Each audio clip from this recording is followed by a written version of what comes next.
I got into a car accident in 2016, January of 2016. Third lane on the left, I do a full 360. I ricochet off of the right side and I guardrail and I go into the first lane. White van goes past and an 18-wheeler goes past. Car's shaking, I'm shaking, and I look into the rearview mirror and I'm, oh snap. For me, I'm like, okay, God, I hear you. You're saying, go ahead and do these things now. And I wanted to get into real estate. I wanted to do this. I wanted to help people. I wanted to start a camp. I wanted to do that. And that message from God right there was like, look, bro, you keep telling me what you don't have. You keep telling me you need this to do this and you need that to do that. I will take all of this away from you like this. One of the greatest lies ever told was put your money in the bank, put your money in the bank, put your money in the bank, when really we should be told to start thinking like a bank and start to put your money to work, similarly to the way banks do for themselves. Market was great early in the year, and then I got rocked in the last 2 weeks. And I'm like, Jesus be a fence. So why do you believe that it's important for people to understand the language of money? Welcome to this week's episode of Influence to Equity. Today's guest is a friend of mine. He is a powerhouse in both sports and education, seamlessly blends his experiences playing 10 years in the NFL with his role also as a professor at Penn, where he passionately champions financial literacy. With a career that's tackled both the gridiron and the classroom, Brandon inspires teammates, students, and audiences alike to score big in personal finance and beyond. Welcome to the show, Brandon Copeland. Welcome, Brandon. Thank you. Thank you for having me. I appreciate you. Thank you. This is definitely, we were just talking about this a few seconds ago. This is a year and a half in the making, but we are here and you have something incredible that's coming out, and I'm excited to have this conversation. You played 10 years in the league. The NFL is also called not for long. So being able to accomplish, that feat in and of itself is enough. If you were like, I played 10 years and that's the end and that's like the pinnacle of my life and my career, for most people that would be considered a win, right? But you learn to weave between the season and being a professor at, your Ivy League alma mater at Penn, where you are incredibly passionate about financial education, which is how we met, because you also spoke on my panel at the Super Bowl in Arizona, and now you're an author. Help me understand how you've been able to make that possible. Yeah. Well, one, again, appreciate you having me, and it's great to finally be able to be on and chop it up and have a one-on-one convo with you. But I the reason why I laugh when you say, how have you been able to make that happen, is because it's one of those things where you just are going, and you look up and you like, oh, wow, like we did some stuff, and just keep going. There's more dreams to accomplish, more things on the bucket list, more things that we want to do, more people that we want to help. So I'd say this, I'm extremely blessed in the fact that I have a unique perspective of understanding that, one, life does not last forever. Right. Two, I understand my value when I go into certain rooms. And so in order for me to go into a room and understand that people only wanted me there because I could tackle people well, meant that it also triggered me to say, okay, well, what can I do to use this platform, use this room to make sure that I'm unlocking some dreams that I have that will always be valuable to me, because I know at some point in time, if I miss a tackle or I miss a sack, you're not even going to let me in this room anymore. You may not even want to act like you're my friend anymore. And so I think having that perspective is what has driven me to go after the things that I want to do. And ultimately, what I will share with you is I got into a car accident in 2016, January of 2016. I was driving home after the season with the Detroit Lions, and I'm driving from Detroit to PA, Pennsylvania at the time. And in Ohio, I ended up doing a 360 on the road and barely miss a 18-wheeler in a white van. And I remember I'm literally in the third lane on the left. I do a full 360. I ricochet off of the right side and I guardrail and I go into the first lane, white van goes past and an 18 wheeler goes past, cars shaking, I'm shaking, and I look into the rearview mirror and I'm, oh snap, and I'm literally just by myself in this car packed up from everything I had for in my apartment for this season, and there's no scratches, no scrapes, no bumps, no bruises, and I'm just like, oh, okay. For me, I'm like, okay, God, I hear you. You're saying go ahead and do these things now. And for me at that time, I was a guy with a lot of ambition, a lot of dreams, a lot of vision. I wanted to get into real estate. I wanted to do this. I wanted to help people. I wanted to start a camp. I wanted to do that.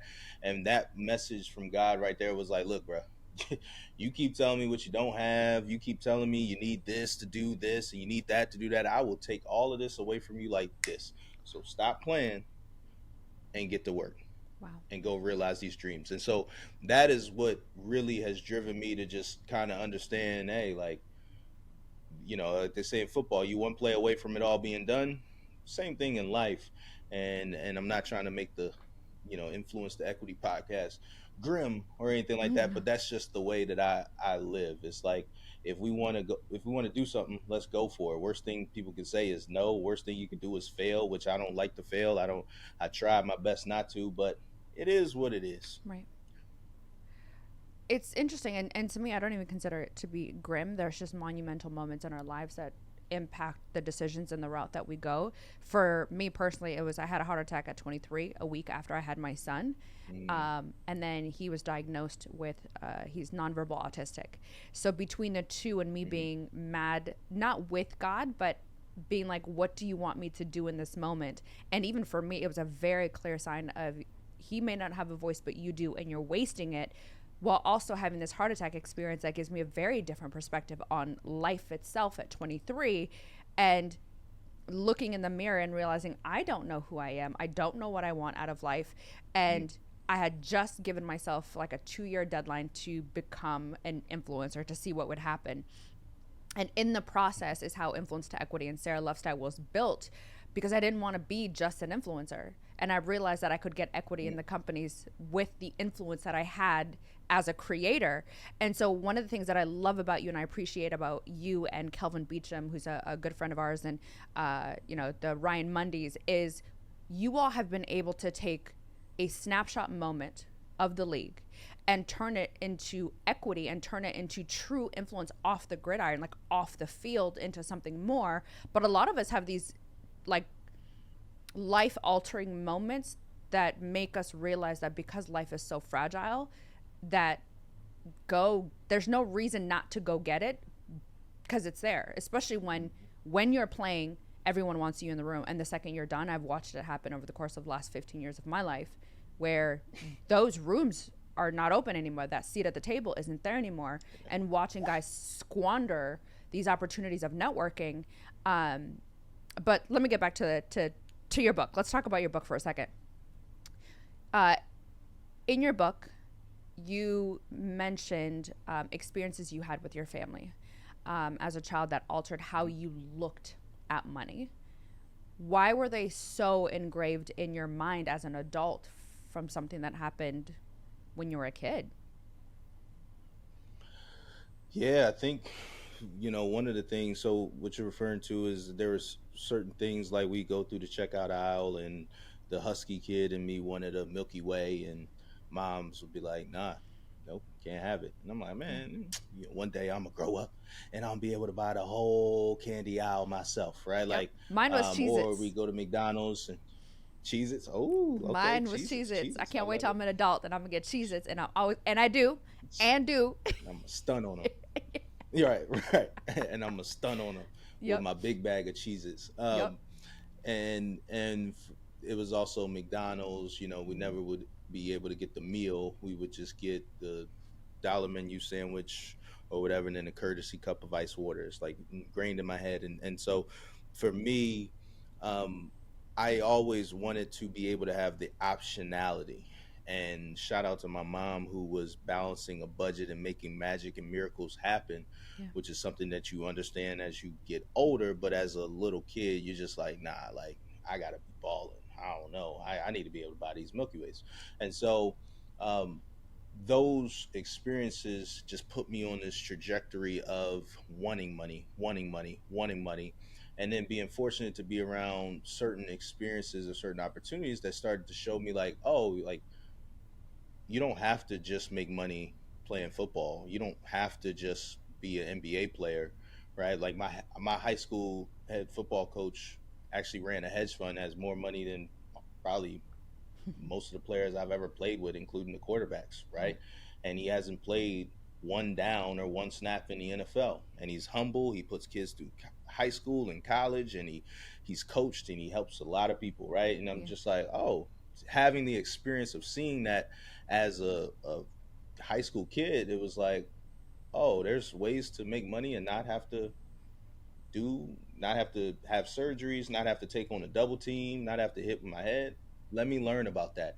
And then you go to Penn and you go to the Wharton School of Business, and then you intern on Wall Street, and you're sitting around and you're seeing people trade away the salaries that you as an are looking for as an NFL player. Like when you sit behind somebody who is literally trading $12 million, $30 million in a day, you just like, oh, this is different. And so I think that that initial thirst for wanting money, but then always keeping my mind open to, okay, well, how do you make it? I don't just have to make it doing X, Y, or Z. One of the things I had to work on as I've continued to evolve and grow is actually starting to unlearn some of those Mm. habits that I grew up having. Like, you know, you never ever thought it'd be a problem, but having to get out of the scarcity mindset and the whoa, we got to hold on to everything, and whoa, everything is every expense and every purchase we got to watch, right? Like Right. at a certain point, I've had to train myself to evolve, to not fear getting cut from the NFL again, to not fear losing my livelihood tomorrow, to not fear Mm. getting a random call by a random number and hey, no more money's coming in, and be comfortable swiping the card or paying for something and not getting anxious whenever I spend a piece of what I've worked extremely hard for. So, it's a dual thing. It's like you learn things growing up that inspired you to live differently than some people while driving the bus of being a quote unquote NFL player. Yeah. But then now there's certain things that you learn that you also need to unlearn so that you can actually tap into that next level of growth and actually being happy with all the work that you put in. I have Cool. actually never had this conversation publicly. So, as an immigrant, as someone who's didn't grow up with money, I those very things that you just mentioned are what drove me to make sure that success was a part of my future.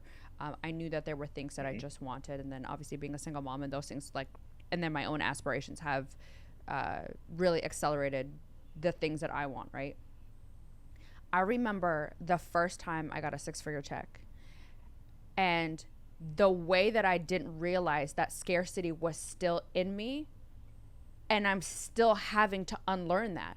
Like, I literally had to go to therapy to talk to my therapist about what is my problem. Like, I've worked really, really hard, but I struggle between like YOLO, you only live once, and also like, what if I don't, as a creator or as an investor, you only have to be right once, but like acquisitions and exits and IPOs don't happen all the time. So you get one Yeah. check, like, is this enough to sustain me for the rest of my life? Is this enough to sustain the boys for the rest of their lives? And so we talk a lot about, or, as a society, we talk a lot about generational wealth. But what are some of the ways that we can unlearn the scarcity mindset, even when we've got the money? Because that is a daily battle for me. Yeah, I mean, I think it's a daily battle for me as well too, and I think that it is. What I'll say is this: for me personally, and this, I'm not a doctor, I'm not a psychiatrist, disclaimer, all of that stuff. I'd rather have a scarcity mindset and be saving too much or investing too much in a good way Yeah. than the opposite end of the spectrum and a year from now be like, damn, God God dang, why didn't somebody tell me to slow the hell down, right? Like, Yeah. so I I count this as a first world problem and a blessing, but I do Mm. also not want to have, that nervousness or that anxiety or my heart just starting to Uh huh. when I'm making a routine purchase, Yeah. right? And so I don't know the exact answer to it, but I do know that I am trying to be more and more conscious of treating myself and more intentional around treating myself. And I guess for me, I think that's probably the answer here, right? And again, I'm not the psychiatrist or therapist or anything like that, but I think that you have to start whenever you're managing your money, you start evaluating your money decisions and your money purchases, and over time you can start to figure out the things that cause you discomfort, Yeah. right? So for me, one of the things that causes me discomfort that I'm comfortable staying away from is when I go to dinners with friends and with Mm. people.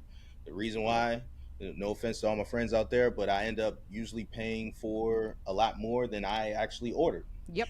So you can be working hard your entire month, entire year to be pinching pennies and staying on track for something, and then now because everybody else wants to order rounds of drinks and somebody wants to order a steak that they take a couple bites of and then they pass it down. I ain't like it. Do you want some? Now everybody, hey, let's split it up.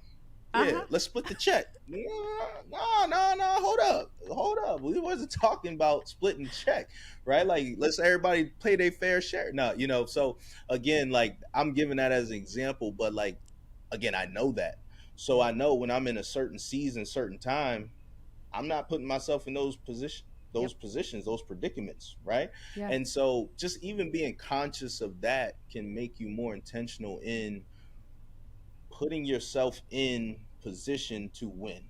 right? Like, I guess not to make this football, but there's certain times in football where you start a play, and if it goes bad, you can look at the film and you can be like, oh, my alignment was wrong. So even before the play started, I got beat because the wide receiver had perfect alignment, and I was 2 steps in the wrong Mm-hmm. direction, which made it more difficult for me to make this play than otherwise if I would have actually lined up the right way, Yeah. right?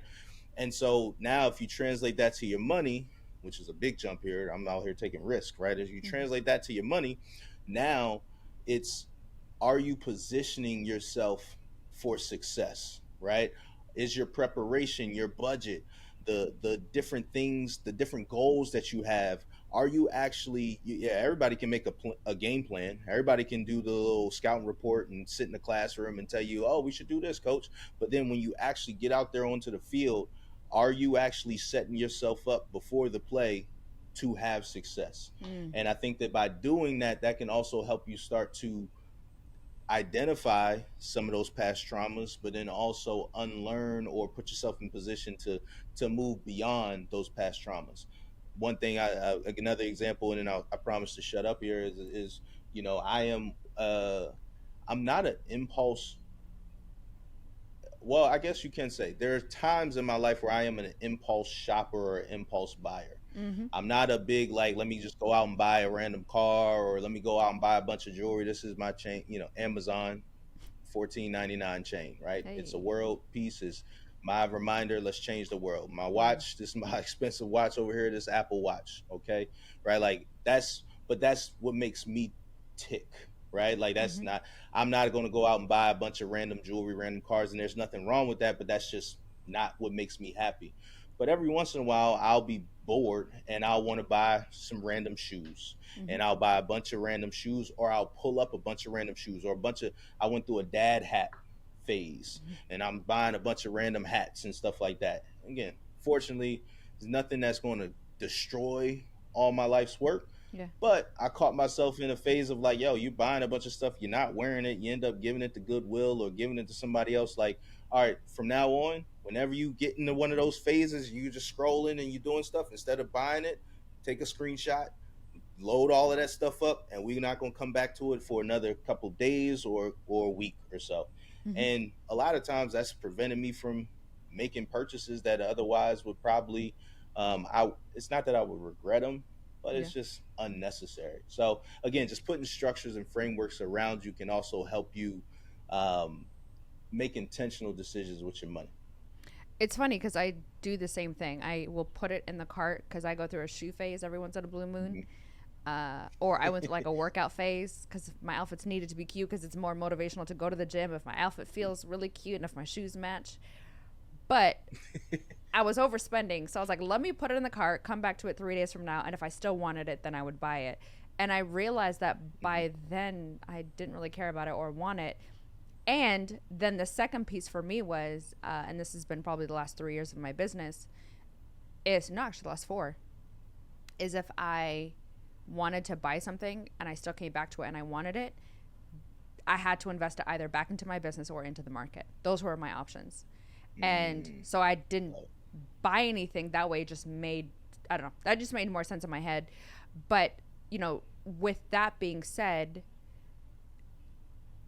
one of the things that I talk a lot with my inner circle is understanding the language of money and realizing that people truly don't understand what it means. They don't know that. I had this conversation like 2 days ago where the person was like, "Well, yeah, my money's just sitting in the bank." I'm like, "No, that's not how it works. They're playing with your money while you think it's just sitting here. It's not just cash that's sitting, with Sarah's name on it in Yeah. in the account. That's just not how it works. So why do you think it's important for people to learn the language of money, and why should people be learning it like in real time as things are changing? Like market was great early in the year and then I got Yeah. rocked in the last 2 weeks. And I'm like, Jesus be offense. So why do you believe that it's important for people to understand the language of money? Yeah, I think um, if you go into any room and people start speaking in a different language, you start to get uncomfortable. All right, Mm-hmm. like if I go into a boardroom and everybody in that bad boy starts speaking, Portuguese or Italian or French, and I'm the only one in there speaking English, I'm like, hold up, who y'all talking about? Y'all talking about, oh, y'all talking about the game or y'all talking about me? All right, right. You get uncomfortable, right? And Mm-hmm. now you take that into money is something that is a constant in everyone's life. Yeah. It is a language that either you're going to have to deal with the language, right? And Yeah. either you're going to allow it to go over your head your entire life, or you're going to say, you know what, nah, like I'm gonna figure this out so that I can keep up, right? And so I do think it is extremely important to understand the language of money. And I know for some people out there, you're like, all right, well, what are we talking about? When you say language of money, break that down like literally. Yeah. Obviously, I appreciate you calling out my book, Your Money Playbook. Shameless plug. Go get it. No, plug it, plug BrandonCopeland.com it, plug it. slash playbook. Out today, by the way. But Out today when this comes out. It'll be out I today. appreciate you. Out today. Out today. Go get it. Go get your copy ASAP. Yes. Um, on top of that, though, I'll always give shout outs to amazing books that have helped me. And The Banker's Code is a book that really unlocked my mind to start thinking about money as a tool. And I want to say early on in my career, I want to say my rookie year, I read it in the off season, and it's actually a free PDF online by a guy named George Anton. If you go to my site, my financial education site, life101.io, we have a link to the book on there. But um, that one taught me how to start thinking about money as a tool. And basically, I left that book with the mindset of, okay, hey, every dollar has to start having a job, and I need you. If you're a dollar, you got to go out and earn me a quarter.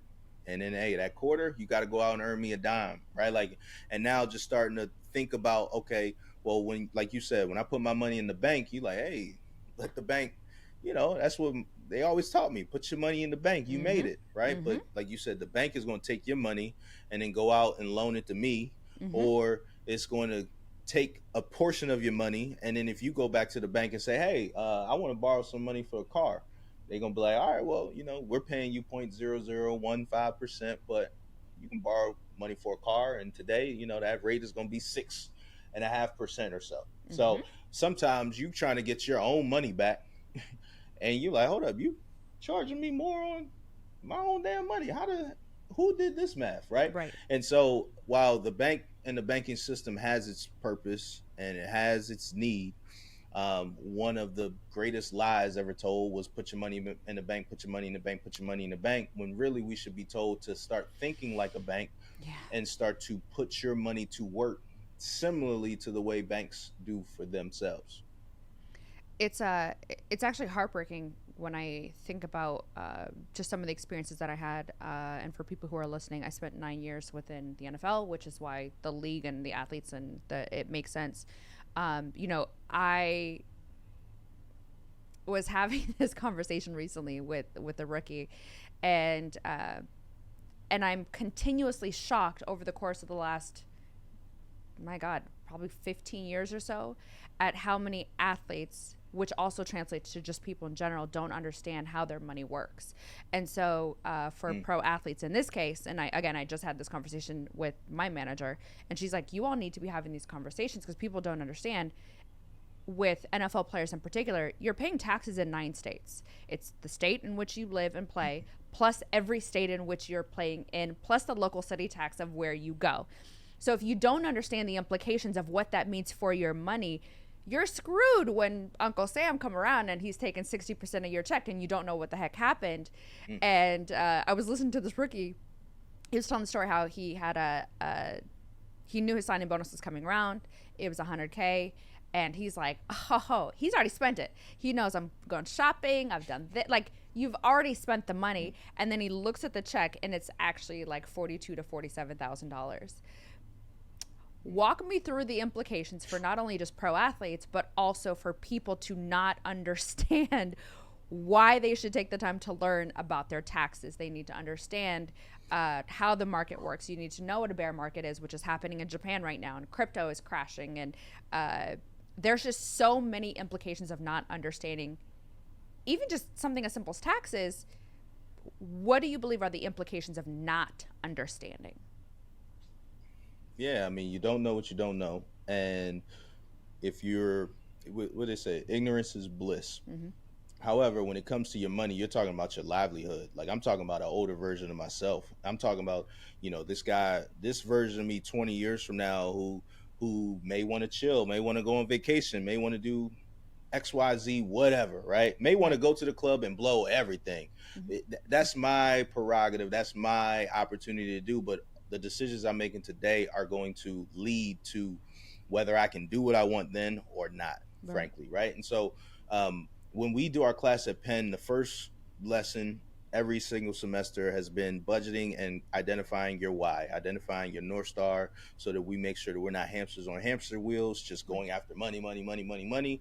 We're going after exactly what we want. And that can evolve over time, but like, let me not just be going after what Sarah wants. Let me go after what Brandon Copeland wants, Mm-hmm. right? And number two, the most important class after that is taxes, tax strategy, understanding it, understanding why it's important, because there's a reason why so many wealthy people always talk about taxes and depreciation and assets and all these things. And frankly, what I always tell people is like, your biggest bill is taxes. A Mm-hmm. lot of times if I ask a class or I ask a workshop, oh, what's your biggest bill? Oh, it's cable, it's my mortgage, it's my car payment, it's my this. No, it's taxes. Now it's taxes. And when you, exactly, and when you understand that, then you start to look at that and you start to figure out, okay, well, I've already put hours of my life in Yeah. for this money that people are taking taxes out of. Well, if there's anything I can do to make those hours more worthwhile by executing really good tax strategy, Right. then that's a win Yeah. right there. I've already given hours of my life for this. Can I keep this $100 as intact as possible in all the legal ways possible? Right. If you can do that, yes. Right. And so I'll give an example of this. There's a football player, a defensive football player. He was making millions of dollars. I won't put out his salary. I don't want to narrow it down or anything like that. But Mm-hmm. one year we were in Detroit with the Lions together, and oh my gosh, he put me on game. We were in Detroit with the Lions together, and one of the things he said, he got a tax bill from Detroit that said that he owed a lot more money than what him and his accountant thought that he should owe. Oof. And basically the layout that you just laid out was, all right, well, I play 8 games. At that time we were at 16 games. So I play 8 games in totally different cities. Yep. And then so I have to pay taxes there. If we play in New York, that means I got to pay taxes there. We play in Florida, hey, no state income tax. I don't have to pay taxes to Florida. California, I got to pay their tax. And then 8 games at home Mm-hmm. in Detroit. That the stadium is downtown Detroit. So they were trying to charge him taxes in terms of duty days because Detroit has a city tax. They were trying to charge him taxes on every single day that he lived in the area of Michigan. Yep. And what he said was like, whoa, whoa, whoa, whoa, whoa. Since y'all want to be nitpicky now, technically, I only play in Detroit 8 times a year. That's 16 days. Saturday night we go to the team hotel. Sunday we play, and then I'm out of there. Yep. We practice in Allen Park. That's not Detroit. I don't owe you nothing. I live in a totally different area of Yep. Detroit. So guess what? You're trying to charge me on 120 some days. Nah, technically it's just 16. And for him, that saved him hundreds of thousands of dollars, Yeah. right? Completely legal, but by him understanding and speaking the language and also having a great team around him to challenge what was told to them, he saved hundreds of thousands of dollars. And now he can put towards an older version of him. He can give it to his kids. He can blow it if he wants to, but Right. ultimately it's money that he's already worked for. And he was able to save it just because he was able to speak the language. It's fascinating because I've seen that story play out in Pittsburgh where the Steelers are. The city of Pittsburgh has something called a wage tax. And so if you don't understand what it is and you don't know, I will also not mention a name, but guy made a lot of money back when I lived in Pittsburgh, and he didn't know about the wage tax. And so all of a sudden he gets a $500,000 tax bill because he did not know. So if you are someone who's listening and you think that someone is a millionaire and so they just should know the language of money, that's not true, because you don't, like you mentioned, you don't know what you don't know. But the sooner you can learn the implications of what happens if you don't understand what city taxes are, what your local taxes are, and even something similar with the Redskins or the Commanders. They play in Maryland, but their facility is in Virginia. And so the tax Yeah. implications between the two states is very different if you don't understand. But yeah, it's a crazy, crazy time. But let's talk about your book, Your Money Playbook, that comes out today, September 10th. Go get this book. The thing that I love what you did is this book isn't just for professional athletes, but you created it in a way that's digestible and with football jargon, which I love and understand. And I think it's a simpler way for people to understand and be able to attach it or relate to the language of money with something that a lot of us can understand. And so walk me through the book's financial game plan that you brilliantly broke down into quarters. Yeah. Well, one, thank you.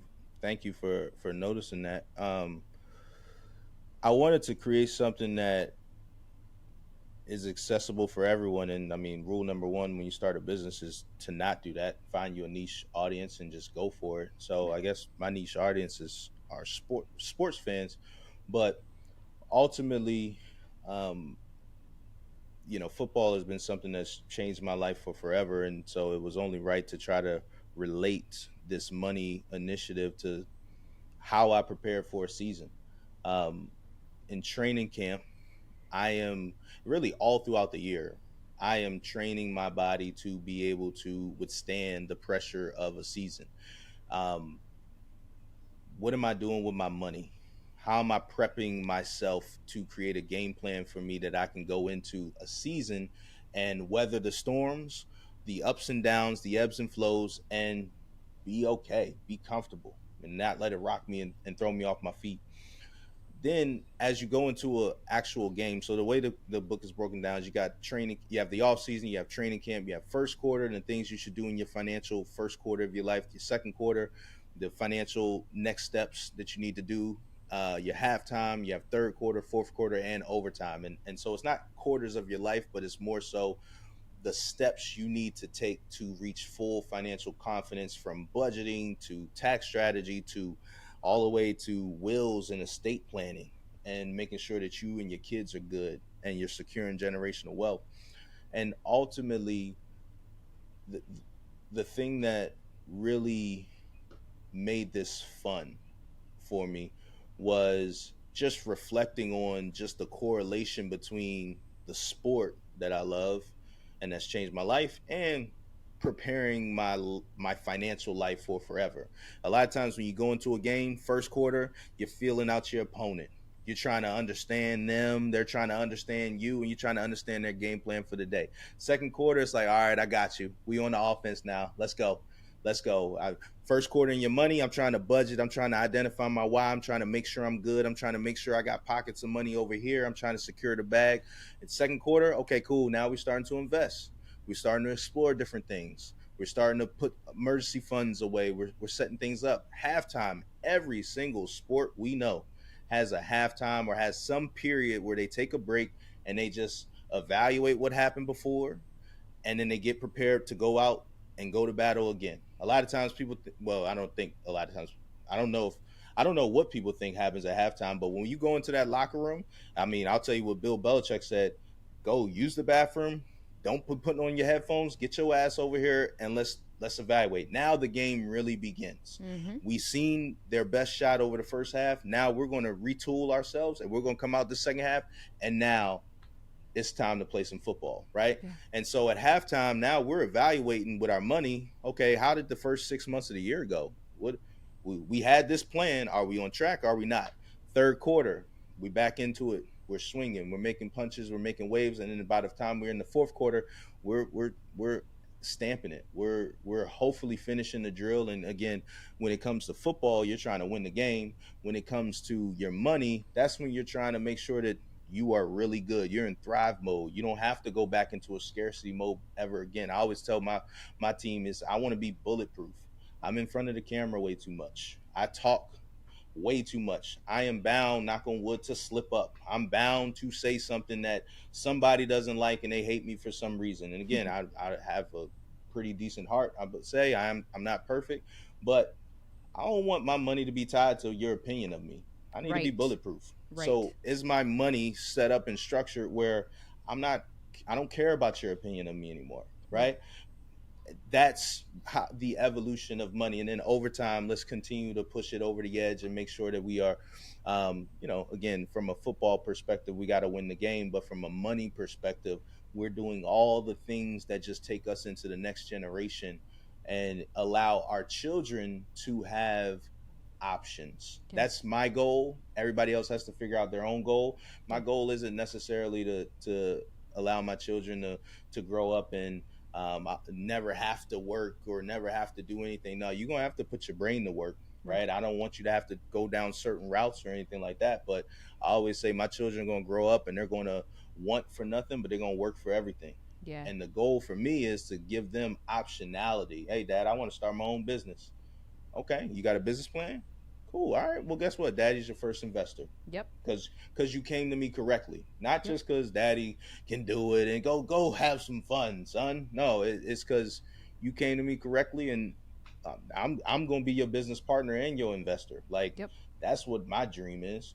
But have I put myself in position to have that type of optionality? So again, extremely excited for this book. I can go on about it all day. We've worked on it for years, and when I say we've tested it with my class at Penn. I've had the students give me feedback. They've talked to me about it. Hey, how do we relate this? Or hey, this didn't really make sense to me. Okay, well, let me make sure I go back in there and I make sure that it makes sense and it lands home this time. So it's Mm. been a lot of hard work put into this book, but I really hope that um, I hope that you all love it, and I hope you all take a lot away from it because it's not a cushy read. If you really want to get better, this is the book to do it. I and I thank you that I got to have an advanced copy of the book, and so I did read the book, and it's the book and the guy that I wish I would have had. I wish I would have had it at 22. It's the book that I wish I would have had at 25 or 27. I truly did not understand, honestly, until I was like 30, 32. is when I really understood that if I did not know what my money was doing and how my money was functioning and how budgeting, but also like the scarcity mindset, but also investing and wanting to understand what IPOs and acquisitions and exits and, you know, what's happening in the market and the candlestick and a gap. And I remember looking at stuff and be like, I don't know what any of this book and so as or what any of it means, but as I was reading the book, I'm like, this is the guide I wish I would have had. um, Let me ask you this, Professor Copeland. I'm meeting you at 22, Hmm. at 20 years old, and then I meet you at, Hmm. let's say, 27. Now that my life has shifted, let's say I've gotten married, and then at 30, I'm having kids and a family. What are some strategies, financial strategies, that can help our listeners with financial challenges, and then some practices that they can implement? At those different ages. Or just generally speaking, like what are some ways that people can, Gotcha.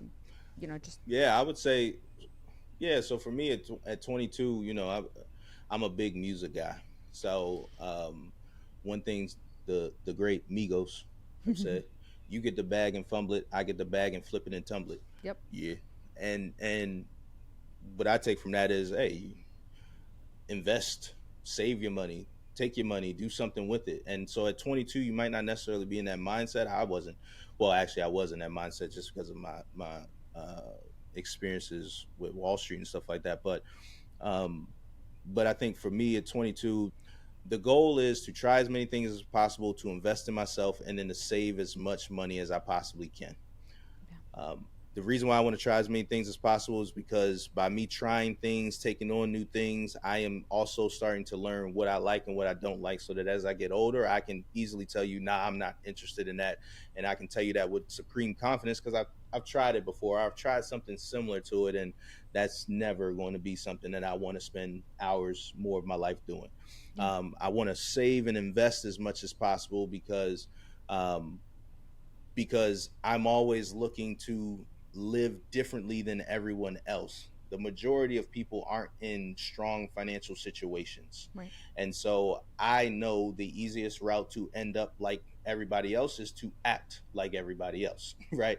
Yeah. I always tell football players that you want to make it to the league and you're not doing more sprints or more lifting than everybody else on the team or more film study.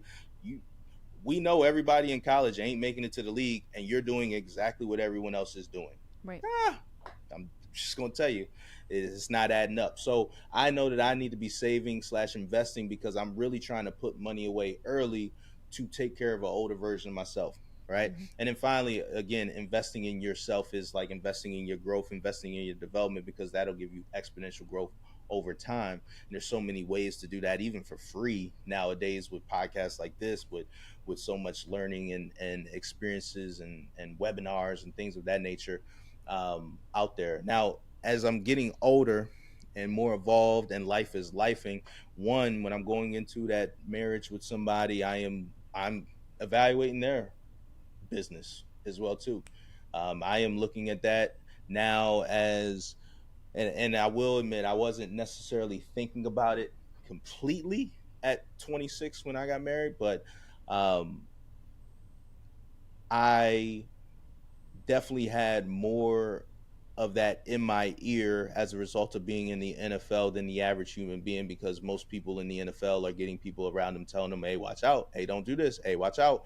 Watch her, watch her, watch her, watch her. Right. And Mm-hmm. so when you are getting married, you need to be also making sure that you and your partner are on the same page financially. Yeah. And not that your goals at 27 are going to be the same goals you have at 38 and 48 and etc. But I need to know that we are looking at life the same way. It's not that we Mm-hmm. got to retire in the same year, but like if I'm over here saving and you're just spending, at some point we're going to have a conflict that it's not going to work out. Yep. And so I'm not telling you that marriage is about money. I'm not telling you to marry somebody just about money, but I am telling you that as you go through your checklist of whether I like this person, whether I love this person, whether I can see myself spending all day Saturday and Sunday with this person, are we also on the same wavelength of our money goals for the long haul? Right. So that would be huge, especially as you're thinking about settling down, building a family, all of that type of stuff. And that's like one of the main call outs there. And then 30s, and as you continue to get older, you're building a family, you're starting stuff for your kids and children and stuff like that. I think one of the major call outs, and again, there's other points out there, but trying to keep it digestible for the listeners here. I think that the biggest thing that I would be thinking in that 27-year-old phase, but also that 30-year-old phase, and really at every phase, what am I doing now that is paying for things later on in my life? Mm. Right. So like sometimes you're investing now to be giving you payback and dividends for me 7 years from now, or 20 years from now, or 30 years from now. Yeah. So now, as you start going into some of your potentially prime earning years, you should still be investing in your self development. You should still be trying to save and invest. But what am I doing and putting aside now that is going to set me up for success in the long run? And since we're talking influence to equity, we talking big mindsets, big brains here. I am looking to make sure that I'm investing in things that get me off of the hamster wheel. And I don't mean hamster wheel disrespectfully. I just mean as a guy who has had his livelihood taken from him multiple times by people saying, "Hey, Cope, you're not good enough. You're fired today. Bring in your iPad. Hey, Cope, you're not good enough. You're fired today. Bring in this." Right? I've been fired multiple times in the NFL. I know what it feels like to have your entire livelihood in the hands of somebody else's opinion of you. Wow. Can't do it. Won't do it anymore. So now I am making sure that I invest in things. Traditional markets is cool. I invest in crypto is cool, but I'm also investing in things. Venture capitals, alternative investments, cool. But I'm also investing in things that are going to pay me every single month, regardless of what anybody thinks about me. Yeah. Right? I'm investing in things that are real cash flowing income streams, so that eventually, as those continue to stack up and build, eventually I start looking at that income like, okay, well, I don't have to, I don't have to do this Mm-hmm. anymore, and that Mm-hmm. is for everybody, right? And I think that the final thing I'll say is the earlier you can start this, the better. The toughest thing in the world is to look at where you have to go, to be at the start line of any journey, Right. right? And to look at it and just see how far away the finish line is. You're like, God dang, or how tall of a mountain it seems to climb, Right. of building up this real estate portfolio, of doing this, and that. But when you talk to the real greats and the real experts, in my opinion, what they do is they talk about how they built these things brick by brick by Right. brick by brick by brick by brick. And so you start small, low hanging fruit, Right. and then you'll start to learn something from that you'll get another one, and another one, and another one, and another one. And over time, you'll look up and you'll be like, oh, snap, I've just actually stacked up.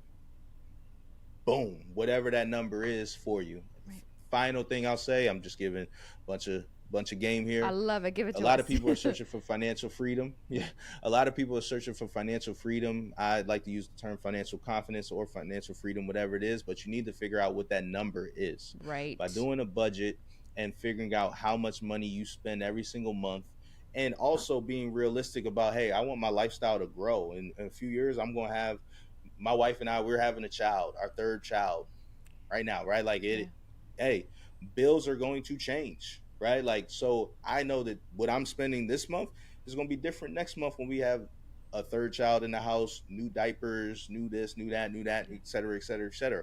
One day they're going to have sports, they're going to have daycare, they're going to have this. So I have that number that I am working for to make sure that I'm making that passively. So that if I decide, hey, you know what, I don't want to get out of the bed this week, bills are still paid, we good, I'm financially free.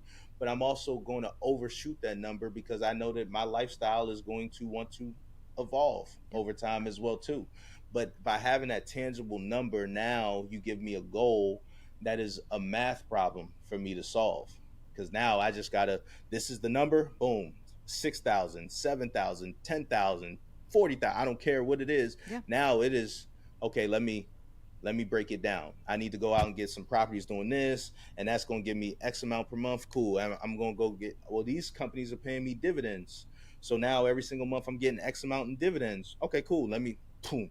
And now I'm stacking all of that up. And eventually you build you a passive income stream, or multiple passive income streams that have made you financially free. I uh, I'm glad you mentioned that because it is something that I think about often. I remember the number for me personally was like 10 million. If I get to 10 million, I'm going to be straight.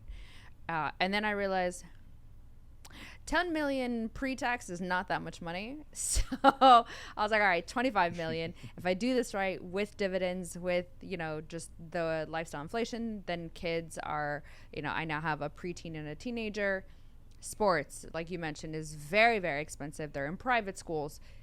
That has shifted and changed. And so then there's college. When I was going to school, it was 34 grand. The same school now is 50 grand. It's changed a lot, and it'll probably be sitting somewhere between like 16, 70 grand by the time they get to college. Um, and then I realized that my own aspirations, because I was being exposed to more, so being around more, 100 millionaires, being around more billionaires, and I realized, I need to do this differently. So one of the things that I do, and you can tell me if I'm crazy, is like I remember going out to Calabasas. I live in LA, and I went to go look at this $40 million house. Not because I could afford it today, but if I see it Yes. and I know it's possible, then I could work the math backwards to how hard do I have to work and what do I need to accomplish or what investments do I need to make in order to buy this $40 million house. And it's not to say that that's a Mm. thing that's driving me, but then it's, I got to go on a PJ and I was like, got it. What do I need to do to make sure that I have these experiences in order to buy a private plane? For me, it's not for clout, but I have a nonverbal autistic child. I have a child that stims, and being on a plane and being in that kind of environment just does not, it's a very anxiety riddled experience. So my personal why for why I want a private jet is the fact that I want to be able to travel across the globe and across the world without ever having to think about whether or not this is going to be a good experience for my son. That is my why for a private plane. My why for a bigger house is I have my own reasons. But I want to make sure that people understand and they listen to what you just said. Your lifestyles do change and you're allowed to want more. You're allowed to want more money. You're allowed to, and I hear this from like faith-based creators where sometimes it's a struggle because people will say, the love of money is bad. But no, it's, or like money's the root of all evil. But biblically it says that the love of money is the issue. So you're allowed to pursue and want more out of your life. You're allowed to want more money in the bank account. And so we lie to ourselves about how much money we actually need or how much money we actually want. And so I love the fact that you said that like people need to identify a number for what that looks like. And that number is allowed to change. If it's 10,000 more dollars this year, if it's, $250,000, if it's, some people will say, oh, six figures, but is that $100,000 or is that $999,000? There's a very big difference there. So Yeah. which Yeah. one do you want? And then the last question I'll ask you is, what do you want people to get out of the book? Yeah, I think well, one, I love the points that you brought up, and I think that the biggest thing that I would co-sign you with is the fact that like you shouldn't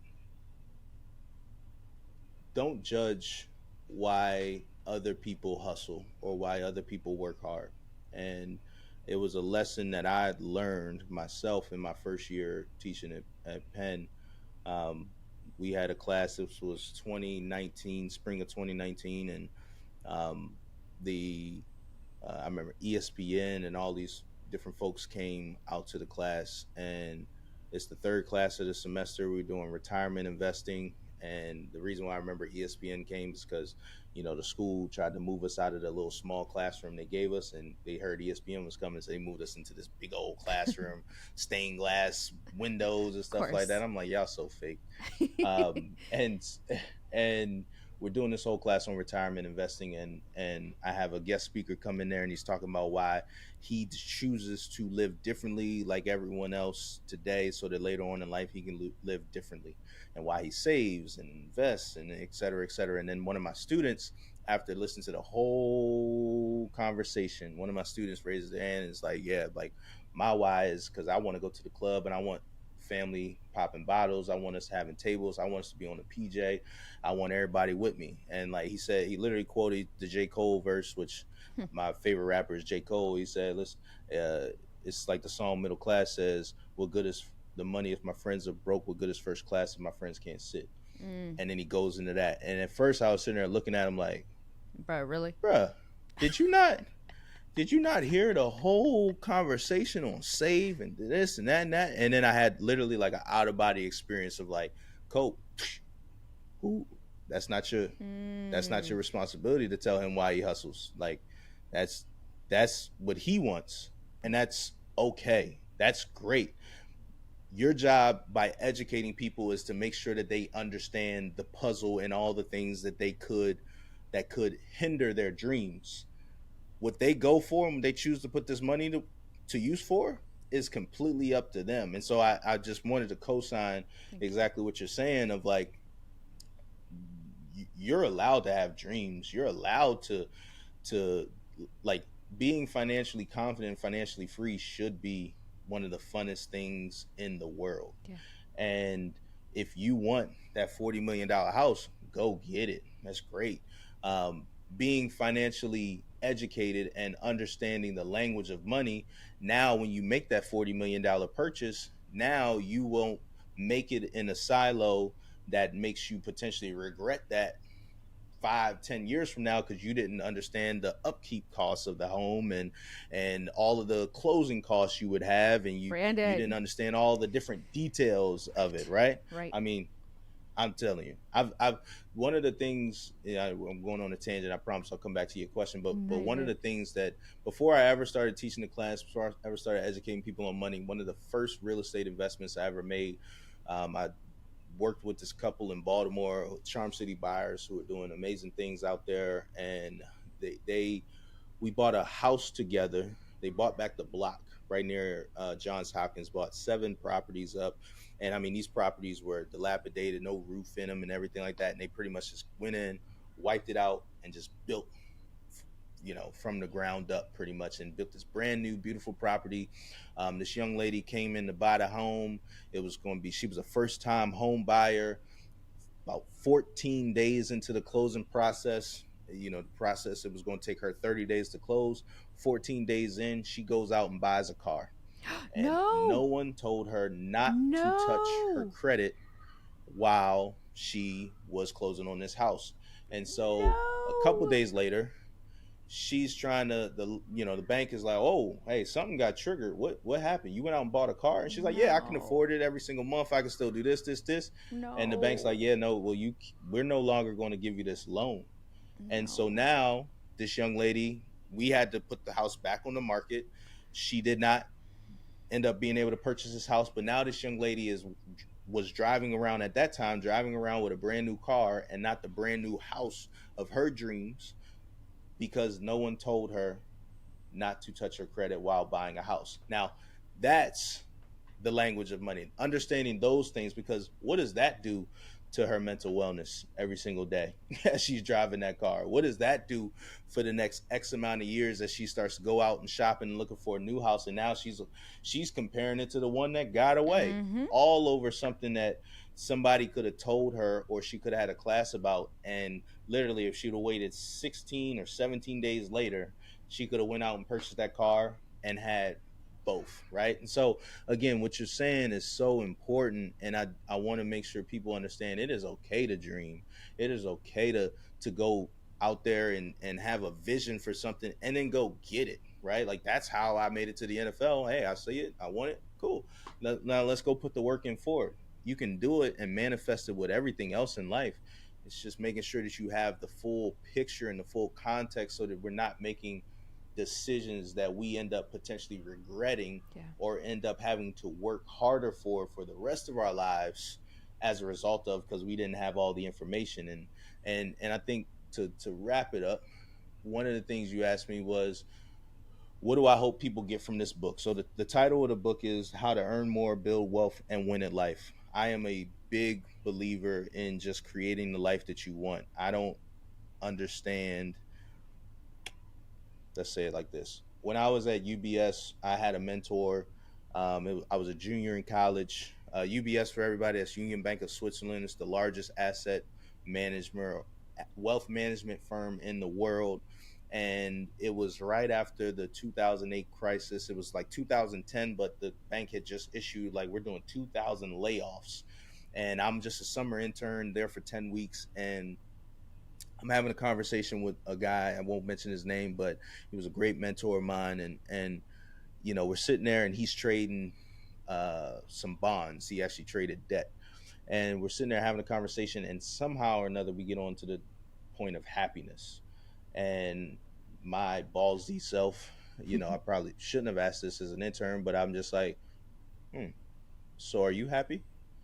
And I literally watched this grown man in his mid 40s, and he's like got multiple Bloomberg screens, and he literally just stops, and he's like, looks out the window to the right, comes back to his screens, and he just shakes his head and says, no, I'm not happy. It's like, I got three beautiful daughters. He pointed to the three picture frames underneath his monitors. I got three beautiful daughters. I can buy them anything they want. But ultimately, I come in here every day. I'm pushing around pieces of paper, and nah, does this bring me happiness? No. And so for me, I'm like, wow, what good is all of this if you're not even happy as you build or while you do it, right? Right. And life is about ebbs and flows. Life be lifing, as we all know. Mm-hmm. But ultimately, for me, I truly believe that having financial confidence can help you unlock that ultimate life for yourself. Having the ability to tell a boss, no, no, no, no, no, no, I said I'm not going to do that. I'll be back on Monday, and that's when I'll get it done. But being financially confident enough to be able to say that Yeah. is different, right? Being able to walk into a room, depending on wherever level you are, being able to walk into a room and being comfortable and confident walking away because your stuff is in order Right. is different. And so it's not something that's built overnight. It takes time for sure. I'm still in the midst of my own financial evolution and journey for the level that I'm trying to reach. But ultimately, I do understand that having financial confidence allows us to unlock a portion of the best version of ourselves. It Yeah. doesn't buy us happiness or any of that stuff. But as I always tell people, it is really, really hard for me to walk out of the house and be a true, productive human being, smile, hug people, change the world for the better when I don't know how I'm going to eat next week, or I don't know how I'm going to keep the lights on a month from now. Yeah. It's tough. So if we can take care of our finances and put ourselves in a position to win and only grow from there, then I that's the bet that I'm taking on us as human beings to be able to unlock the best versions of ourselves and the best versions of our lives. Oh, I love it. I feel like I could talk to you forever. Um, Brandon, where can people find you and where can people buy the book? Yeah, brandoncopeland.com/playbook is where you can find the book. And if you go to brandoncopeland.com, you'll find out all about me. You'll be able to access our financial education course. We have built it online so that anybody in the world can access it at a very reasonable price. And we're just going to continue to build together. But as you buy the book, please let me know what you think about it. Let me know what you like, what you agree with, what you disagree with. I'm always open for that feedback and for that conversation, that dialogue, because, hey, we're all learning, we're all winning together. So I appreciate you for having me, Sarah. I love it. Thank you. Thank you. Thank you so much, Brandon, for being here. And you all make sure to go get the book, buy the book September 10th. That's today when this episode releases. Buy the book now.